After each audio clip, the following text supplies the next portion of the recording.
मेरा नाम नीलांजना है और मेरे 3 बच्चे हैं। मैं एक सिंगल मदर थी और मेरा हाल ही में डिवोर्स हुआ था।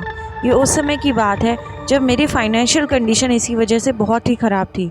इसलिए मैंने एक छोटे से घर को किराए पर लिया और अपने बच्चों के साथ मैं वहाँ पर रहने लगी। मेरी माँ यानी इन बच्चों की नानी भी कभी कभी उनको देखने आ जाया करती थी। इस मकान में एक बेसमेंट था जो हमेशा ही बंद रहता था।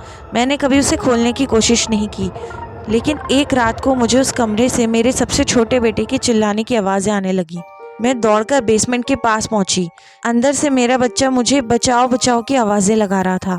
मैंने तुरंत बेसमेंट का दरवाज़ा खोला और मैं नीचे गई। नीचे बिल्कुल अंधेरा था और एक अजीब सी बदबू आ रही थी। मैं बहुत ही डर रही थी और मेरा शरीर कांप रहा था।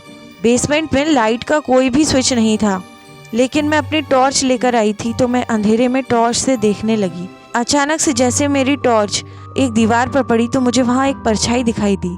इसी समय मेरे पीछे से बेसमेंट का दरवाज़ा बंद हो गया।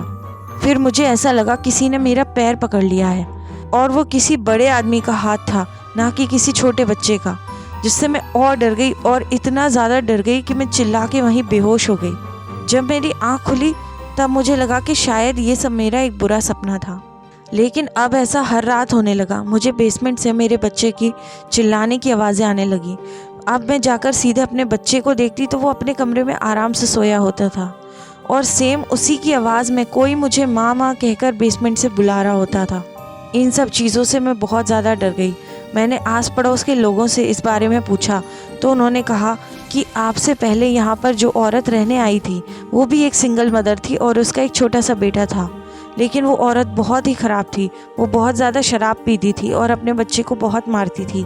इसी तरह शराब के नशे में उसने एक बार अपने बच्चे को बेसमेंट में बंद कर दिया और उसे कई दिन तक उस बेसमेंट से बाहर निकालना ही भूल गई, क्योंकि वो शराब के नशे में डूबी हुई थी। जब उस बेसमेंट से बदबू आने लगी तब जाकर लोगों ने पुलिस को बुलाया। पुलिस ने उसकी माँ को अरेस्ट किया और जब बेसमेंट का दरवाज़ा तोड़ा गया तो उसमें उस बच्चे की लाश थी जो कि कई हफ्तों से सड़ रही थी। मैंने तुरंत ही एक नया घर ढूंढा और अपने बच्चों को नानी के घर पर शिफ्ट किया और फिर उस घर को खाली कर दिया। तो ये थी आज की horror story. Thank you for listening.